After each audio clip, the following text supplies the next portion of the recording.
보복성이 매우 짙은 이런 사안에 대해서 좀 강력하게 조치를 취해야 되는 거 아닙니까? 어떻습니까? 대법원 판결 존중하고 무겁게 받아들이고요. 하여튼 감찰부에 무죄 평정에 준해서 공소기각 자, 그런 판결 답변을 드리려고 하는 게 확인하도록 아닙니다. 하겠습니다. 총장님, 대법원 판결은 누구나 존중합니다. 검찰은 따라야 합니다. 존중이 아니라. 아닙니까? 존중만 할 겁니까? 따를 겁니까? 따르는 거는 법상 당연한 것이고요. 근데 왜 자꾸 존중한다고만 합니까? 당연히 존중한다는 따라야죠. 취지는 과거사위원회가 여러 가지 사건들에 대해서 검찰의 과오를 지적했지 않습니까? 그 사건에서 단 한 명이라도 불이익 받은 검사 있습니까? 없습니까? 없죠? 이건 제가 제대로 없습니다. 이번엔 이렇게 대법원 판결까지 나왔기 때문에 검찰에서 제대로 단죄할 건 단죄하고 책임 물을 건 물어야 합니다. 그래야 반복되지 않습니다. 그렇게 해주십시오. 예, 인용하겠습니다. 10월 14일 날 선고된 보복 기소 공소권 남용 사건 관련해서 얘기 좀 하겠습니다. 자, 보시는 것처럼 사건의 흐름은 이렇습니다. 2010년 3월 29일 날 유우성 씨에 대한 외국환 거래법 위반이 기소 유예로 서울 동부지검에서 끝났습니다.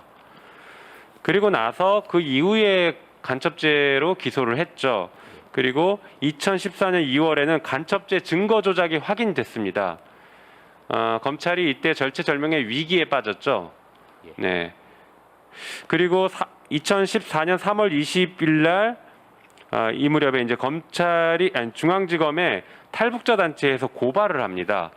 앞서 기소 유예됐던 사건, 외국환 거래법 위반 사건에 대해서 다시 수사해라 이렇게 고발장을 제출합니다.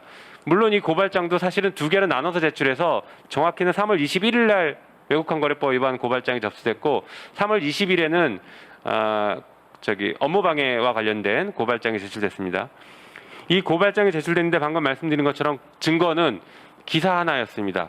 그 기사 내용도 보면 검찰발 기사였습니다. 검찰에 의하면 이러이러하다. 이 기사 하나가 딸랑 증거로 들어간 겁니다. 각하 사안이죠. 검찰 사건 사무규칙에 의하면 맞습니까? 네, 통상으로는 뭐 그렇게 네?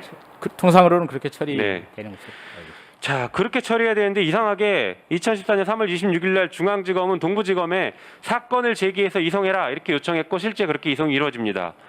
그 이후에 2014년 3월 31일 날 국정원 직원들이 증거 조작으로 구속 기소가 됩니다. 그리고 그 중간에 2014년 4월 15일에는 박근혜 전 당시 대통령이 대국민 사과까지 했습니다. 검찰 입장에서 정말 체면을 완전히 구겼죠. 물론 그 중간에 유우성 씨가 사건 조작에 가담한 것으로 보이는 이시원 검사, 이문성 검사도 고소를 했습니다. 고소는 국가보안법상 무고날조죄로 고소했습니다. 자, 이 정도 되니까 검찰이 유우성이 너무너무 미웠습니다. 실제 고소인 조사를 하지 않습니까? 아까 말씀드린 것처럼 검사들을 상대로 국가보안법상 무고날조죄 고소했으니까 고소인 조사하는데 피해자를 대하는 게 아니라 너 간첩 맞지를 계속 물어봤습니다. 그 자리에서. 이게 지금 검찰의 태도였습니다. 그 정도로 유우성 씨에 대한 증오심이 표출이 됐죠. 그리고 나서 2014년 4월 25일 날 유우성 씨는 간첩죄가 무죄가 됩니다. 항소심에서. 그리고 5월 1일 날 해당 검사들에 대해서는 정직과 감봉의 징계, 그리고 검찰은 이 검사들을 봐주기 위해서 무혐의 처리합니다. 그로부터 8일 뒤에 유우성을 보복 기소하죠. 앞서 기소 유예한 사건을 다시 기소를 합니다. 네, 그다음 보여주시죠. 이게 왜 보복 기소냐? 방금 말씀드린 각하돼야 될 사안이고 그런 여러 가지 검찰이 궁지에 몰렸던 상황에서 그 반감을 가지고 기소한 것도 중요한 이유인데 보시는 것처럼 저 이유가 또 굉장히 큽니다. 검사가 구형을 이렇게 해요. 자, 피고인이 취득한 3억 9,476만 원을 추징해달라. 이렇게 구형을 합니다. 이게 본래 목적이었어요. 사실은 어떻게 보면은 피고인 당시 유우성 씨한테 가장 힘든 건 이거였습니다. 한국에 와서 먹고 살기도 힘든 막노동에서 살았던 친구에게 검찰이 3억 9천만 원 추징하라. 이 사건은 사실 유우성 씨가 2010년 당시에도 동부지검에서 이미 자백을 한 사건입니다. 기소되면 원래 유죄가 인정돼야 될 사건이에요. 그러니까 추징은 당연히 나올 수 있는 사안이겠죠. 이런 사안을 이렇게 기소해서 정말로 괴롭히긴 한 겁니다. 그다음 보여주시죠. 다행히 항소심에서 바로 잡혔습니다. 물론 1심 국민참여재판에서도 배심원들은 다수가 이거 공소권 남용이다, 검찰이 보복 기소했다 이렇게 확인했습니다. 항소심에서 이렇게 나온 판결합니다. 그 종전 사건에 대한 기소유예 처분이 있었던 뒤로 4년이 지난 다음에 기소가 됐는데 기소한 걸 보니까 총 거래 액수가 오히려 감소됐다. 검찰은 새로운 뭔가 발견됐다 이렇게 얘기했는데 알고 보니까 거래 금액이 감소가 됐습니다. 그럼 기소하지 말았어야죠. 더 중요한 건 이걸 검찰이 이미 알고 있었습니다. 언제? 간첩 사건을 기소할 때 이 내용을 다 알고 있었어요. 그러니까 기소하려면 그때 기소해도 됩니다. 그런데 그때는 기소 안 하다가 증거 조작 걸리니까 기소한 거예요. 그다음 보여주시죠. 그래서 법원은 항소심은 또 이렇게 얘기합니다. 기소유예 처분을 번복하고 공소 제기할 만한 의미 있는 사정 변경이 없었다. 어떠한 의도가 있다고 보여진다. 이렇게 보고 있습니다.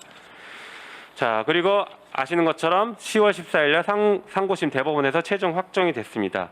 자, 아까도 잠깐 답변하셨는데 이 정도 사안 좀 뭐 확인해 보시겠다고는 했지만 지금 말씀드린 이 정도 보복성이 매우 짙은 이런 사안에 대해서 좀 강력하게 조치를 취해야 되는 거 아닙니까? 어떻습니까?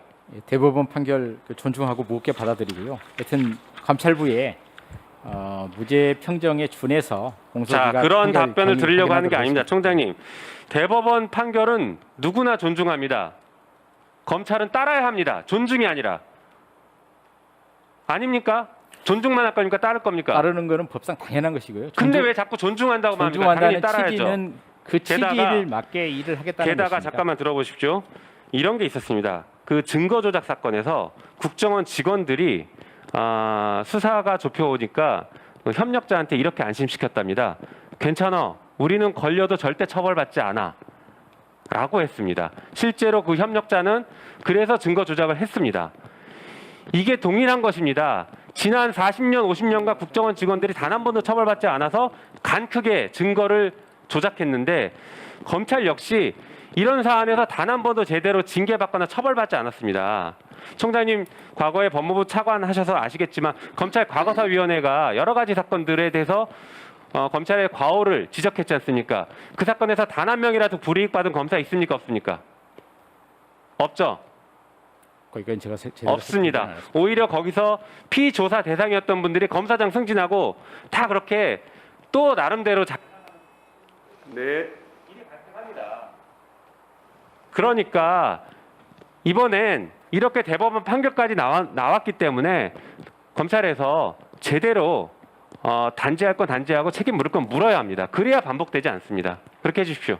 예, 유념하겠습니다. 네. 그리고 대장동 사건 계속 얘기 나오고 있는데요.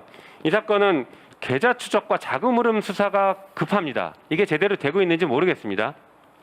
당연히 네. 하시겠죠? 열심히 하는데 시간이 사실은 뭐 좀 예. 많이 소요됩니다. 네. 이 부분이 사실은 핵심입니다. 돈이 누구에게 갔는지가 핵심 아니겠습니까? 그렇습니다. 그렇죠. 특히나 이게 지금 비리 혐의점이 뭐 뇌물이냐 아니면 배임이냐 뭐 여러 가지 얘기들이 나오고 있는데 민간 영역에서 그 많은 수익을 얻었던 게 과연 누구로 갔느냐? 그 뒤에 진짜 실제 돈을 댄 전주는 누구냐? 그 사람이 수많은 정관들을 로비해서 어떻게 사업을 끌고 갔느냐? 이게 사건의 본질이고 핵심입니다. 자금 추적 철저하게 해주시기 바랍니다. 예, 유념하겠습니다. 네, 수고하셨습니다.